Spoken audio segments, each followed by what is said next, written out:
پاکستان نے بنگلہ دیش کو اپنا جدید ترین حیدر مین بیٹل ٹینک جو ہے وہ فروخت کے لیے پیش کر دیا ہے۔ فرانس کا رافیل نے ایکسرسائز کے دوران F-35 کو سیمولیٹڈ کل کر دیا ہے۔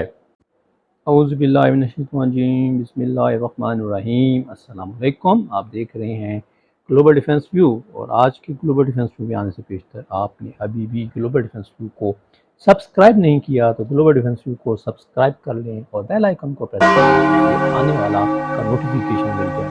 گلوبل ڈیفنس ویو کو لائک کریں اور شیئر کریں اور کامنٹ سیکشن میں اپنا فیڈ بیک ضرور دیں۔ شروع کرتے ہیں آج کا ویلاگ، اور آج کی ویلاگ میں ہم بات کریں گے پاکستان نے بنگلہ دیش کو اپنا جدید ترین حیدر مین بیٹل ٹینک جو ہے وہ فروخت کے لیے پیش کر دیا ہے۔ اور دوسری خبر، فرانس کا رافیل نے ایکسرسائز کے دوران F-35 کو سیمولیٹڈ کل کر دیا ہے۔ مین آئٹمز کی جزویات میں ایک ایسی پیش رفت جو خطے کے نازک فوجی توازن کو نئی شکل دے سکتی ہے۔ پاکستان نے بنگلہ دیش کو اپنا جدید ترین حیدر مین بیٹل ٹینک فروخت کے لیے باضابطہ پیش کر دیا ہے، جسے تجزیہ کاروں نے جنوبی ایشیا میں اسلام آباد کے دفاعی قدموں کو گہرا کرنے کے لیے ایک اسٹریٹجک گیمبلٹ کے طور پر تعبیر کیا ہے۔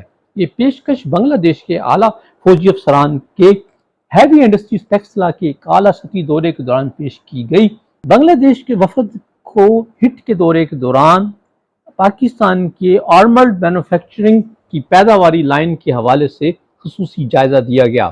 یہ دورہ نوبل انعام یافتہ محمد یونس کے سیاسی عروج کے بعد ڈھاکہ اور اسلام آباد کے درمیان تعلقات کی بڑھتی ہوئی وسیع بحالی کے درمیان سامنے آیا، خاص طور پر سابق وزیر اعظم شیخ حسینہ واجد کے ڈرامائی زوال کے بعد بنگلہ دیش میں قیادت سنبھال چکے ہیں۔ کہا جاتا ہے کہ جنوبی ایشیا کے دفاعی تجزیہ نگار کہتے ہیں کہ بنگلہ دیش واضح طور پر اپنی سیکورٹی پوزیشن کو دوبارہ ترتیب دے رہا ہے اور پاکستان اور چین کے ساتھ قریبی تعلقات کو فروغ دے رہا ہے۔ محمد یونس، جو کہ گرامین بینک مائیکرو فنانس انقلاب کے لیے مشہور ہیں، نے ڈھاکہ کے دفاعی تعاون کو نہ صرف پاکستان بلکہ چین کے ساتھ مضبوط کرنے کے اپنے ارادے کا اشارہ دینے میں کوئی وقت ضائع نہیں کیا۔ پاکستان کے لیے حیدر MBT بیڑے کے تاج کے طور پر کھڑا ہے، جو کہ چینی T-80DU یا T-85 پرانے سوویت لیگی ٹینکوں سے آگے ایک نئی نسل کی نمائندگی کرتا ہے۔ اور چین کی سرکاری دفاعی کمپنی نورینکو کی طرف سے مشترکہ طور پر تیار کیا گیا حیدر اس بات کی نشاندہی کرتا ہے کہ پاکستان اور چین کے درمیان دفاعی اور صنعتی تعلقات کتنے گہرے ہیں۔ پاکستان نے ابتدائی طور پر 674 VTMBT کو طاقتور ٹائپ 99 کے چینی برآمدی قسم کا ایک معاہدہ کیا تھا، جس کی حتمی اسمبلی اور جزوی مقامی تیاری ٹیکسلا میں کی گئی۔ یہ بات بڑے وسیع پیمانے پر قبول کی جاتی ہے کہ حیدر مؤثر طریقے سے VT4 کا ایک اپ گریڈ شدہ ویریئنٹ ہے، اور اگرچہ مقامی پاکستانی سب سسٹمز بہتر ماڈیولر پروٹیکشن اور فائر کنٹرول ٹویکس کے ساتھ تیار کیا گیا ہے جو اس کی منفرد شناخت کو پیش کرتے ہیں۔ VT4 یا MBT 3000 نورینکو کے فلیگ شپ ایکسپورٹ ٹینکوں میں سے ایک ہے، جو اعلیٰ ترین ٹیکنالوجی اور قابل استطاعت توازن کی تلاش میں سنگ میل ہے۔ میدان جنگ کے نقطہ نظر سے حیدر کو ہندوستان کے بھاری ہتھیار جیسے T-90 MS اور مقامی طور پر تیار کردہ ارجن MK1 کے خلاف قابل اعتماد فائر پاور فراہم کرنے کے لیے ڈیزائن کیا گیا ہے۔ اگرچہ بہت سے مغربی ماہرین اب بھی حیدر کو درمیانی وزن کے ٹینکوں میں شمار کرتے ہیں۔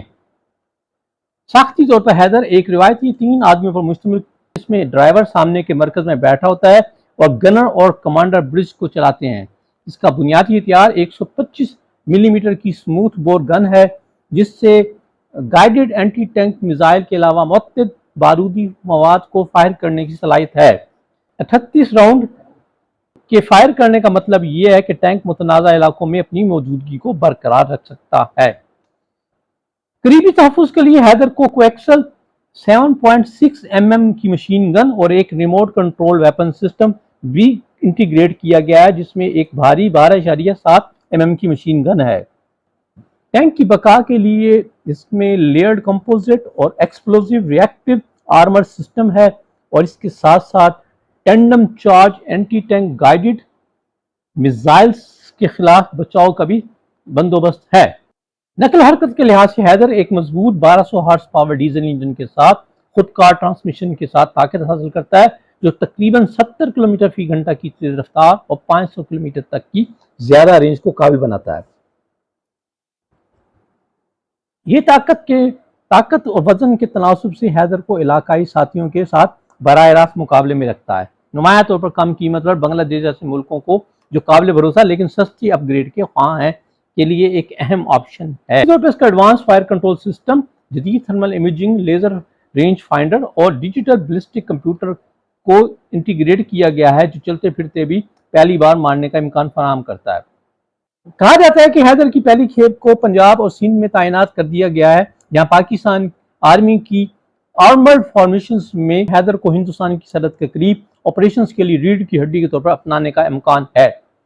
बांग्लादेश के लिए हैदर को हासिल करने का कोई भी फैसला आर्मर्ड की रिवायात पर इस्तवार होगा, जो कि पुरानी चीनी प्लेटफॉर्म जैसे टाइप 59, टाइप 69 और हाल ही में VTA-1 MBT 2000 पर बहुत ज़्यादा इंसार करती है।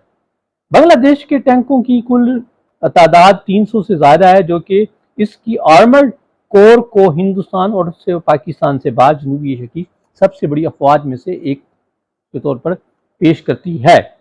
बांग्लादेश की मौजूदा फौज का मौजूदा सेटअप जिद्दत के हवाले से नए कॉमन गियर, बेहतर नेविगेशन और लेयर्ड आर्मर्ड के साथ एक ऐसे MBT को अपग्रेड करने को तरजीह देता है। जुनूब में म्यांमार के साथ कशीदा सरहद, सहलट और शुमाल मशरकी राहदारियों के साथ हिंदुस्तान की सिक्योरिटी पोजीशन के साथ एक रिवायती कुव्वत से ज्यादा काबिल एतमाद मशीनी कोर की जरूरत है।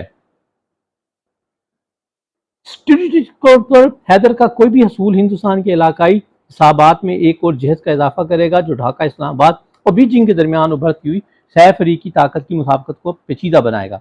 एक ऐसे दौर में जहां यूक्रेन की टैंकों की तेज रफ्तार लड़ाइयों के बाद पूरी दुनिया में नजरिए की नई शक्ल देते हैं, अब तवज्जो सिर्फ टैंक के बारे में नहीं है, बल्कि इस बात के बारे में है कि प्लेटफॉर्म मुश्तरका हथियारों के माहौलियाती निज़ाम में कैसे फिट बैठता है और क्या इसे बरसों की कार्रवाई में भी बरकरार रखा जा सकता है। इस हवाले से कि ये फैसला बांग्लादेश ने अब करना है कि वो आया हैदर MBT उसकी जरूरियात को पूरा करता है। हम आते हैं अगले टॉपिक की अगली मौजू की तरफ। राफेल जो पिछले मई की इंडिया पाकिस्तान स्टैंड ऑफ के हवाले से एक डीमोरलाइजिंग पोजीशन में सेल्स में रहा कि अब तक फ्रांस के राफेल तैयारा किसी भी जंगी मार्के में नहीं गिराया गया, सिवाय ये कि 3 राफेल तैयारे जो हैं अब तक गिरे, लेकिन वो भी एक्सीडेंटल हालात में। तो इस मंजरनामे में जबकि फ्रांस का राफेल या डिसॉल्ट एविएशन के शेयर्स प्राइसेस भी गिरी थी, और उस हवाले से थोड़ा सा इंडियन लेवल पर जो हजीमत का सामना करना पड़ा, उसकी वजह से फ्रांस के राफेल को भी एक बैड नेम आया। तो इस मंजरनामे में एक चमका देने वाली डॉग फाइट में जो कि फ्रांस के राफेल तैयारे ने फिनलैंड में नेटो की ट्राइडेंट अटलांटिक 25 मशक के दौरान अमेरिका की F-35 स्टेल्थ जेट के खिलाफ एक सिमुलेटेड किल किया है। और जदीद जंग में ये इस पे एक नई बहस को जन्म दिया कि स्टेल्थ वर्सेस एजिलिटी क्या इफेक्ट होगा। फिजाई जंगी तरबियत के ड्रामाई नुमाइश में जब एक फ्रांसीसी डिसॉल्ट राफेल लड़ाका तैयारे ने 16 से 27 जून 2025 तक फिनलैंड की मेजबानी में नाटो की फिजाई ताकत की एक्सरसाइज ट्राइडेंट अटलांटिक 25 के दौरान एक अमरीकी F-35 लाइटनिंग II के खिलाफ सिमुलेटेड किल स्कोर किया है। फ्रांस फिनलैंड की तरफ से पहली बार सैफरी की नेटो एक्सरसाइज की मेजबानी कर रहा था, जिसमें अमेरिका के साथ साथ बरतानिया, फ्रांस और फिनलैंड की फिजाई अफवाज एक दूसरे के साथ काम करने की सलाहियत को बेहतर बनाने और तनाव से निपटने के लिए हिकमत अमली को ज्यादा शिद्दत वाले तनाजात के हालात में एक्सरसाइज कर रही थी। एक 44 सेकंड की वीडियो में यह देखा जा सकता है कि राफेल को F-35 पर बेसिक फाइटिंग मैन्योर के दौरान लॉक करते हुए दिखाया गया, जिसे आमतौर पर डॉग फाइट कहा जाता है। विजुअल रेंज के अंदर 15 सेकंड के निशान पर राफेल के infrared search and track system ने स्टेल्थ फाइटर को पकड़ लिया, जिसके बाद एक काबिल समात टेक दी शॉट कमांड जो कि मसनूई मिसाइल लॉन्च की निशानदेही करती है। इसी एक्सरसाइज के दौरान राफेल को फिनलैंड के F-18 हॉर्नेट पर भी 2 बार लॉक किया गया, जिसमें 40 से ज्यादा तैयारे और 1000 अहलकार शामिल थे।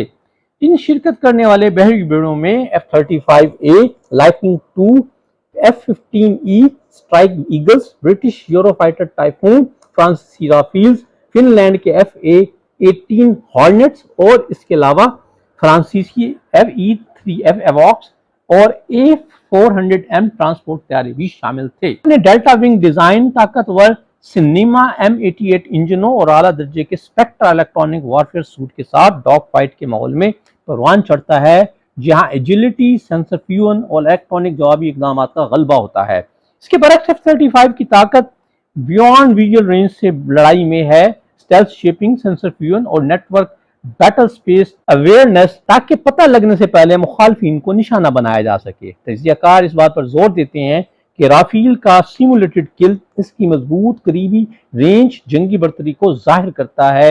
जदीद जंग तवील फासले की इंगेजमेंट्स के हक में है, जहां F-35 को एक फायदा है।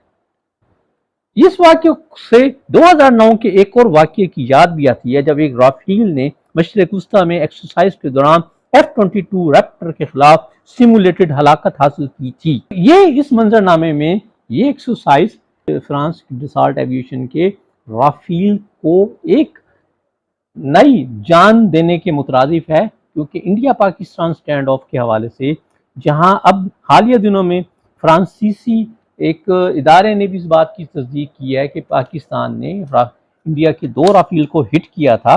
तो इस मंजरनामे में ये एक्सरसाइज और ये सिमुलेटेड किल जो है वो राफेल को एक बरामदगी लेवल पर और उसकी कारकर्दगी के हवाले से एक नया मकाम देगी। तो ये था जी आज का वीलॉग।